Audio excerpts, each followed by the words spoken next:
I sipped my black coffee, letting the warmth seep into my hands, watching the morning sunlight scatter across my penthouse windows. Everything looked perfect. My silk blouse neatly pressed, the city humming below me, my schedule meticulously planned. On the surface, I had it all: a thriving career, a spacious apartment, respect. But beneath it, well, beneath it was the story they never wanted anyone to know. My phone buzzed, breaking the quiet rhythm. I glanced at the screen and froze. The name flashing back at me was one I hadn't seen in years: Mom. A pang hit my chest, an old, familiar ache that came with memories I had long tried to lock away. I swiped to answer, heart thumping. "Hi," I said, my voice calm, too calm, hiding the storm inside. "Darcy," her voice trembled, almost hesitant. "We need to talk." I leaned back in my chair, the leather cold against my skin, my mind drifting. Years ago, they had turned my life upside down, convinced my husband, my James, he should marry my sister, telling everyone I was mentally unstable. I remembered the whispers, the judgmental glances, the way my own family had painted me as fragile, unworthy. I let out a quiet, ironic laugh, fingering the bracelet James had given me, the one I still wore despite everything. That small, silver circle reminded me of what they didn't know: that the girl they tried to break had survived, that she had grown stronger. I looked out at the skyline again, feeling a surge of clarity. Today wasn't about fear or hurt. Today was about seeing them, truly seeing them, and deciding what they deserved to witness. I remember the day it all fell apart as if it happened yesterday. I was 28, fresh out of graduate school, full of dreams, and utterly naive about the depths of my family's ambition. I had thought love and loyalty meant something, especially to James. But the moment my parents decided my sister, Emily, was more suitable, everything changed. It started subtly. Questions disguised as concern. "Are you sure you're ready for marriage, Darcy?" Maybe Emily would make him happier. I laughed it off at first, thinking it was harmless teasing. But then one evening, James, my James, was cornered by them, convinced that marrying Emily was the right thing. I was shoved out of my own story, labeled unstable, overly emotional, unfit to reason. I remember standing in my childhood bedroom, my hands trembling so badly I couldn't hold a glass of water without spilling it. My chest tightened, a lump lodged in my throat that made even breathing feel like a battle. My mother's words replayed endlessly in my mind. "No one can see the real you, Darcy. You'll just hurt him." Hurt him? Hurt him? I was the one being erased. The only solace came from Grandma Ruth. She sat me down on the floral armchair by the window, sunlight catching the silver streak in her hair.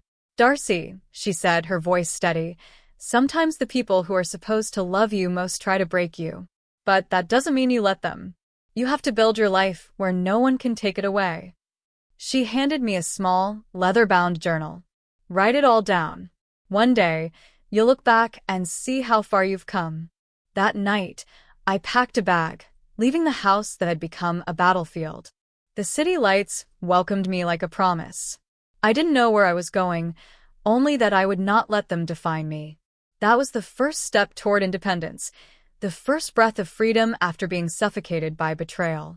Every tear, every whispered insult, every manipulated lie became fuel. I was scared, yes, but determination burned brighter than fear. And so began the journey of reclaiming not just my life, but my sense of self, away from the shadows of deceit, away from the family that had tried to erase me. Leaving that house behind wasn't just a physical act. It was the beginning of rebuilding every part of me. I found a small apartment in Chicago, a modest place with cracked windows and a stubbornly creaky floor, but it was mine. For the first time in years, I could breathe without judgment pressing against my ribs. I spent nights poring over my grandmother's journal, writing down plans, strategies, and reminders that I was capable. I reminded myself daily, "You will not be erased. You will not be defined by their lies." But determination didn't pay the bills. I needed mentorship, guidance, someone who could help turn raw ambition into real-world success. Enter Clara Benson, a woman I met at a networking event. Clara was sharp, brilliant, and unapologetically successful. She saw the fire in me before I even realized it myself. "Darcy," she said one evening over takeout and spreadsheets sprawled across her kitchen table, "you're hiding potential that could make people stop in their tracks. You just need direction and stubborn persistence." Under her guidance, I learned the ins and outs of business I had only dreamed about. Marketing strategies, negotiation techniques, financial planning, I devoured everything. Long nights became routine, fueled by black coffee and the mantra that failure was not an option. Doubts crept in.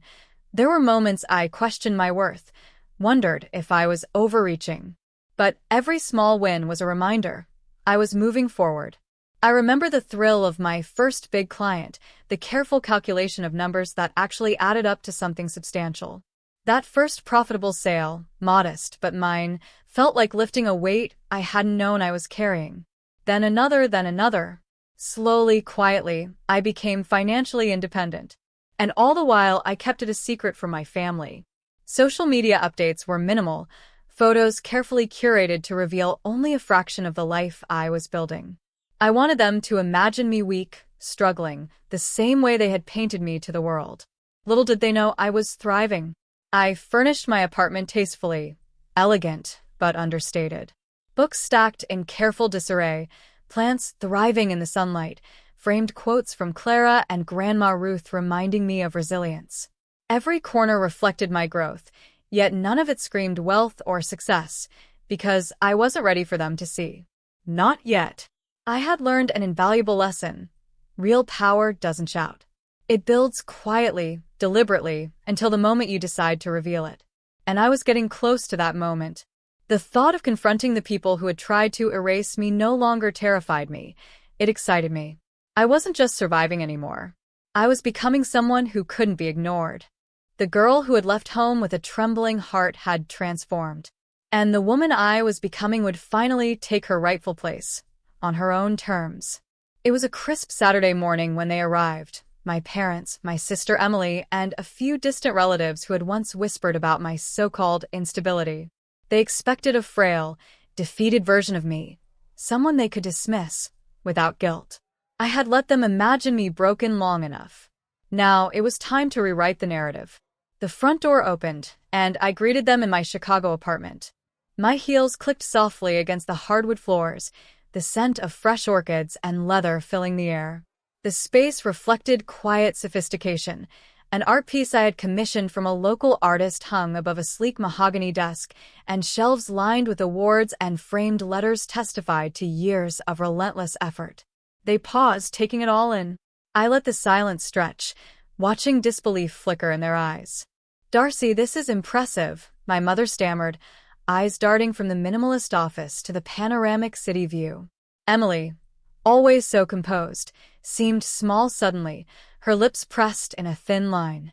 I poured coffee for everyone, the ritual calm and deliberate. "Thank you," I said, voice steady, warm, but carrying an edge they couldn't ignore. "I know it must be surprising." Their gazes followed me as I led them toward the living area. Every detail had a story. The sculpture in the corner for my first profitable client, the awards from business competitions I had entered while quietly building my company. I watched their expressions closely. Disbelief, a touch of shame, the realization that the woman they had dismissed had not only survived, but thrived. Finally, I spoke, letting my words land with deliberate weight. After leaving home, I focused on myself. I didn't just survive. I created a life you told everyone I'd never have. I'm financially independent. I own my company. My net worth, well, let's just say it far exceeds what you assumed. My father's face drained of color. He opened his mouth, and nothing came out. Emily's eyes widened, a mixture of shock and embarrassment, as if the world they had tried to control had slipped right through their fingers. "I suppose you're wondering why I never reached out," I continued, letting a calm smile mask the simmering intensity of years of betrayal. "I wanted to make sure I was standing on my own, strong enough to face you on my terms. To show that labeling me mentally unstable didn't break me. It only made me smarter, tougher, and determined." My mother looked down, fumbling with her hands. Darcy, Please, I interrupted gently, save it. I don't need apologies. I need honesty, change, and accountability. I needed this moment so you could see who I am now, not who you wanted me to be then. They lingered, absorbing every detail, the room humming with a quiet tension. The years of whispers, manipulation, and betrayal had been erased by the reality of what I had built. I let the silence do the work of conviction, letting them feel the full weight of their actions. Finally, Emily spoke, her voice trembling. I didn't know. I didn't realize. I held her gaze steadily. You did know. You just chose to follow their plan. And that choice has consequences. At that moment, I realized I wasn't just showing them success. I was reclaiming my story. Every whispered lie, every attempt to erase me, had only fueled the fire that had brought me here. The woman they expected was gone. The woman they faced now was unstoppable. The room felt heavy with silence after my revelation. They looked at me as if they were seeing a stranger, someone confident, unshakable, and entirely untouchable. For years, I had been the powerless one, their puppet, their mentally unstable scapegoat. Now the power had shifted, and I intended to use it wisely. I took a deep breath, letting the moment stretch. I am willing to help, I said, my voice calm but firm. But things will not go back to the way they were. Nothing is the same. There are conditions, non-negotiable rules for anyone who wants a place in my life from here on out. My father stiffened, my mother blinked rapidly, and Emily looked down, as if expecting a lecture. I continued, steady and deliberate. First, honesty. No more manipulation, no more lies. Every action you take will be transparent. If you cannot commit to that, I will protect my life by keeping my distance. Second, I said, glancing at Emily, accountability. You made choices that hurt me deeply. You will own them, reflect on them, and make amends where possible. It's not about punishment, it's about growth. I paused, letting the weight of my words sink in. Third, self-growth. Each of you has dreams, passions, potential that you've neglected while trying to control others. You will identify those and pursue them. No excuses. I expect evidence of effort, not just promises.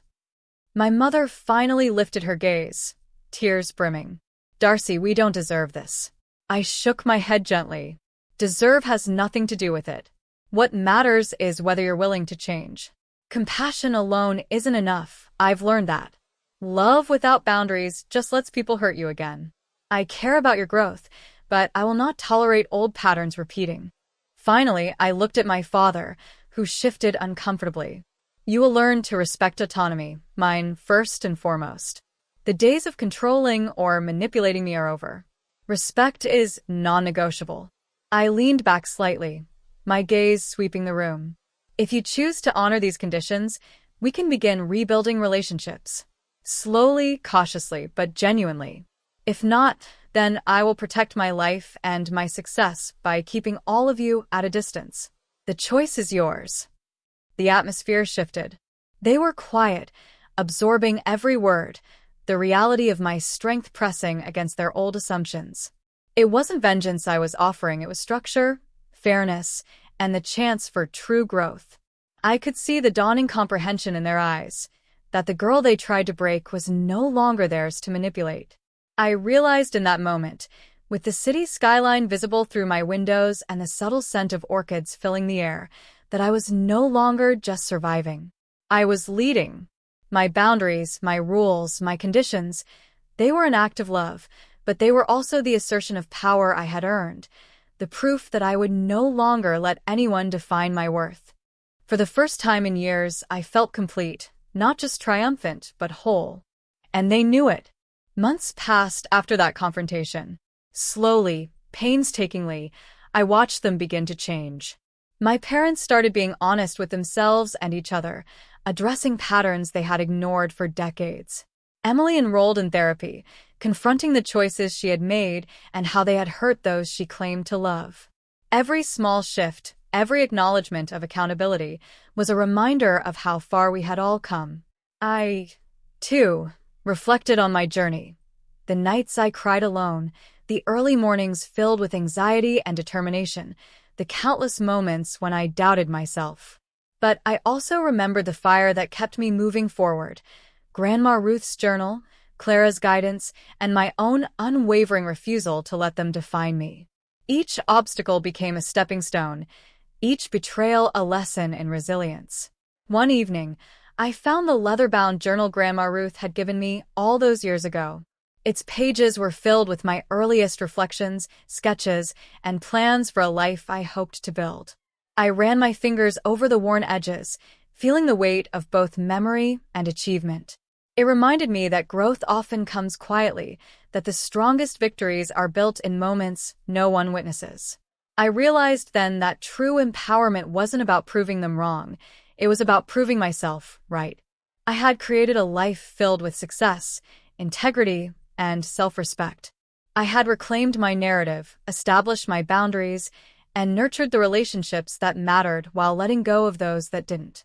Sitting by my window, the city lights shimmering below, I felt a profound sense of peace.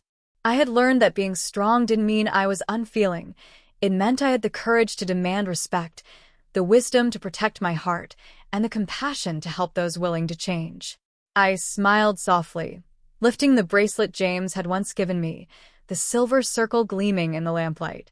It had witnessed my heartbreak, my growth, and now my triumph. It symbolized endurance, resilience, and the unshakable strength of a woman who refused to be erased. And in that quiet, perfect moment, I whispered to myself, the words echoing like a vow. I am no one's shadow. I am the light I was always meant to be. Bottom of form.